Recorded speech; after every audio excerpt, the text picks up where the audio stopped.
Hi! మన ఈ హన్సిత క్రియేషన్స్‌లో ఒక మంచి ఫ్రెండ్‌ని పరిచయం చేస్తున్నానండి, ప్రమోద. తను మంచి ఫ్రెండ్ అంది ఏంటి కిరణ్ ఎప్పటినుంచో అనుకుంటున్నారా? లేదండి. ఫస్ట్ టైమ్ మన స్టోర్‌కొచ్చారు. వచ్చి ఒక 2 అవర్స్ తర్వాత కిరణ్ నాకు ఒకసారి పెయింటింగ్ కావాలిరా జాబ్ వర్క్ కోసం వచ్చానన్నారు. అయ్యో మేడం నేను జాబ్ వర్క్ చేయట్లేదు. బాగా బిజీ అయింది. ఎగ్జిబిషన్స్ అని, హడావిడని అన్నా. కానీ తను మాట్లాడేదానికి, తను అడిగిన దానికి చేయాలనిపించింది. ఇదొక కాటన్ శారీ తెచ్చుకున్నారు. ఈ కాటన్ శారీకి కిరణ్ నాకు ఒక డిఫరెంట్ స్టైల్‌లో నువ్వు చాలా సింపుల్‌గా వేసిన మొన్న వీడియో చూశానురా, అది చూసి వచ్చాను అన్నారు. దాన్ని ఇలాగా కొంచెం కాంట్రాస్ట్‌లో బ్లౌజ్ కూడా తీసుకుని చేసిచ్చాను.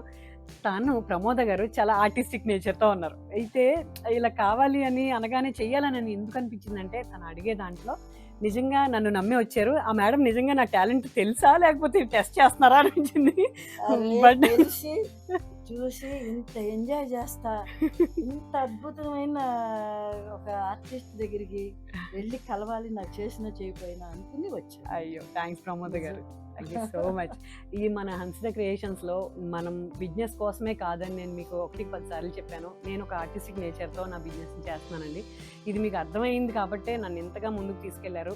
ఫర్దర్‌గా కూడా నా ఛానల్‌కి కానీ, నా స్టోర్‌కి కానీ ఇదే రికగ్నైజేషన్ నేను ఎక్స్‌పెక్ట్ చేస్తున్నాను. ఫైనాన్షియల్‌గా చేయాలి అంటే నేను క్రోర్స్‌లో బిజినెస్ చేసేయచ్చు. బట్ నేను దీన్ని ఒక బిజినెస్ లాగానే కాకుండా సింపుల్ వేలో ఒక క్లయింట్‌కి నేను ఇచ్చే ఇంటరాక్షనే కానీ, నేను చేసే వర్కే కానీ బయటికి తీసుకెళ్దాం ఒక ప్యాషన్‌తో చేసుకుంటున్నాను. దాన్ని మీరు ఇంతగా ఎంకరేజ్ చేసినందుకు thanks a lot. First of all నా ఆన్లైన్ కస్టమర్స్‌కి, బట్ ఆఫ్లైన్ కస్టమర్స్ నిజంగానండి ఈరోజు నాకు వచ్చిన ఈ ఎనర్జీ మీరు నమ్మరు. అది చూస్తే మీకు అర్థమవుతుంది. జెన్యూన్ ఎంత జెన్యూన్‌గా వెళ్ళింది అంటే నా ఛానల్, నేను చేసిన ప్రతి పని కూడా నిజమని చెప్పడానికి ఇది ఒక్కటే చిన్న example. Thank you. All the best. Thank you Pramod గారు.